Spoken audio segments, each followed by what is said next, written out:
From the moment she looked up at the sky as a young girl, Amelia Earhart felt something most people never feel.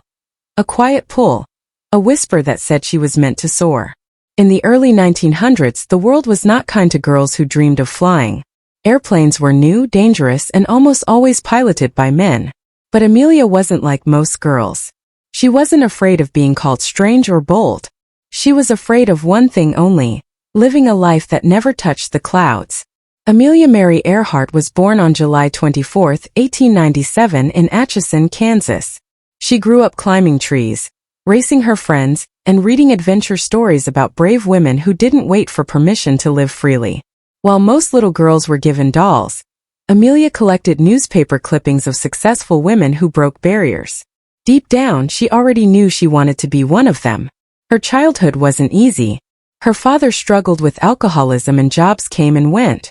Amelia and her sister Muriel moved often, living between relatives' homes, learning early what it meant to adapt. But through every move, Amelia carried one constant dream. The idea that somewhere above the clouds was a life larger than fear, larger than expectations. In 1908, she saw her first airplane at a state fair. It wasn't elegant or impressive. It looked like a pile of rusty wires and cloth. But something inside her sparked. She wouldn't call it love at first sight, but it planted a seed that would change the world. That spark would wait silently for years, until it finally ignited. After finishing high school, Amelia trained as a nurse's aide during World War I. She saw the pain, the suffering, and the fragility of life. In the hospital wards of Toronto, surrounded by wounded soldiers, she realized how precious time really was. Watching young men lose their lives made her question what she was doing with her own. She wrote in her journal, "One life, one opportunity. What am I doing with mine?" It was in 1920 in California that Amelia's life would finally take flight. At an air show, she paid $1 for a short ride with pilot Frank Hawks. As the plane lifted off the ground, everything she'd ever known disappeared. The noise of the engine faded into silence, and the wind pressed against her face like freedom itself. When they landed, she turned to her mother and said, "I knew I had to fly." From that moment, her heart belonged to the sky. She took lessons from a female instructor, Nita Snook, one of the few women pilots in America. Amelia worked multiple jobs to afford the expensive lessons: truck driving, photography, even working at a telephone company. Her friends saw dirt under her fingernails and oil stains on her clothes, but Amelia didn't care. She said, "Flying may not be all plain sailing, but the fun of it is worth the price." In 1922, Amelia bought her first airplane, a bright yellow Kinner Airster that she lovingly named the Canary. With it, she set her first record, flying to an altitude of 14,000 feet, higher than any woman had ever gone before. For the first time, newspapers started printing her name. For the first time, the world began to notice. But fame wasn't her goal, freedom was. She wanted to prove that women could face danger and conquer it just like men. And so, when an extraordinary offer came in 1928, she didn't hesitate. Amelia was invited to be the first woman to cross the Atlantic Ocean by air. There was a catch. She wouldn't be the one flying. She would be a passenger while two male pilots handled the controls. Even so, Amelia said yes. The journey was dangerous. Stormy weather, heavy fog, and near-freezing conditions made every hour a test of faith. After more than 20 hours, the plane landed safely in Wales.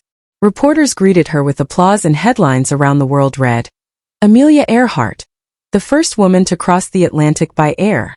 But deep down, Amelia felt hollow. She later admitted, "I was just baggage, like a sack of potatoes." She hadn't flown the plane herself.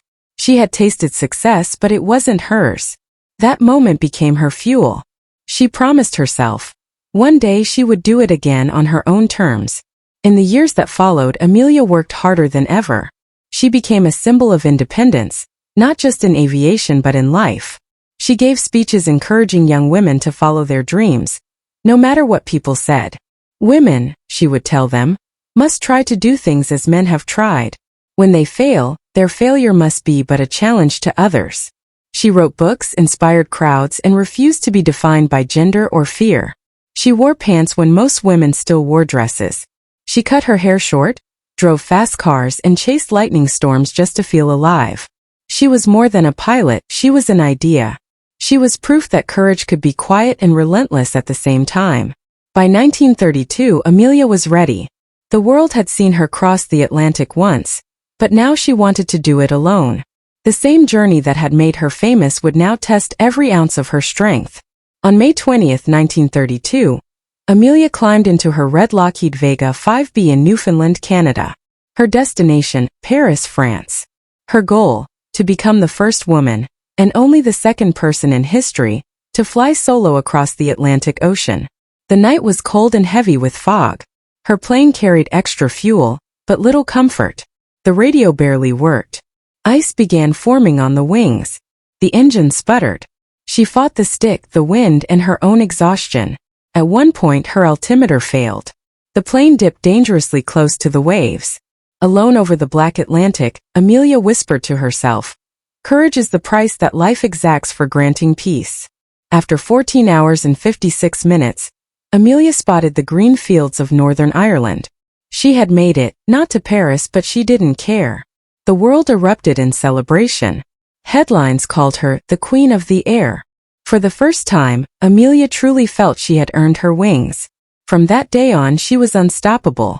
She met President Herbert Hoover, received the Distinguished Flying Cross, the first woman ever to do so, and became an international icon. But behind her smile, Amelia was still restless. Success never tamed her spirit. It only made her wonder how much further she could go. She married George Putnam, a publisher who became her partner in both life and dreams. Amelia was clear about one thing: she would never be confined. In a letter to George before their marriage, she wrote, "I shall not hold you to any medieval code of faithfulness to me, nor shall I consider myself bound to you similarly." It was her way of saying love should never be a cage. Together they built a legacy.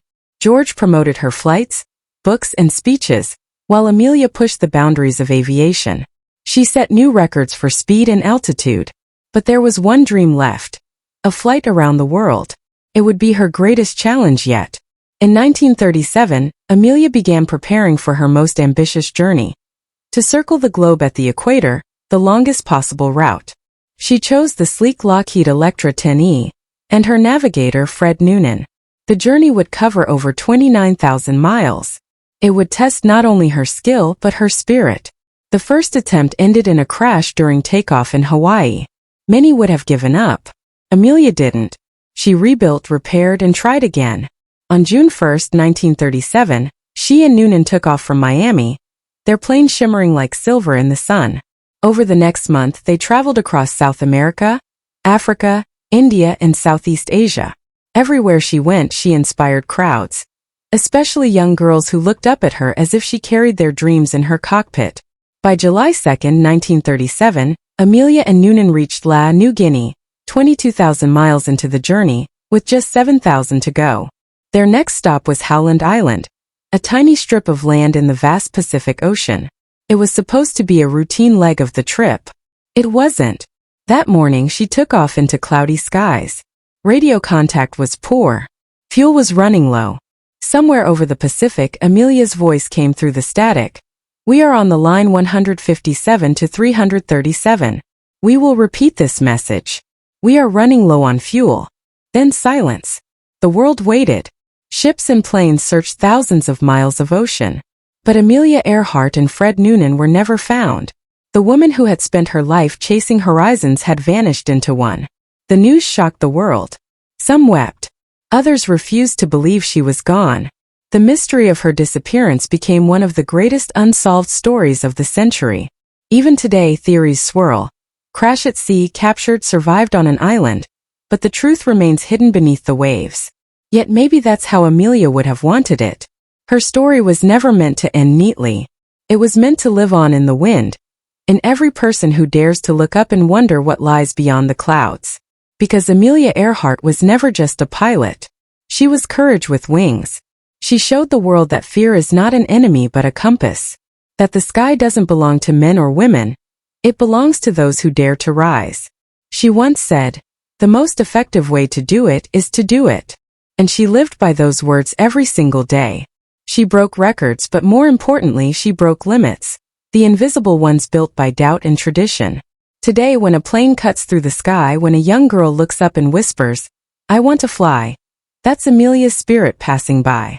She is in every dream that refuses to die, in every heart that still believes in impossible things. Her legacy isn't just in aviation, it's in courage itself. Because true bravery isn't about being fearless. It's about feeling the fear and doing it anyway. Amelia Earhart's story reminds us that sometimes, the bravest thing you can do is trust your wings, take off into the unknown, and never look back. And maybe somewhere in a place beyond maps and miles, Amelia is still flying, chasing the endless horizon, free at last where the sky never ends.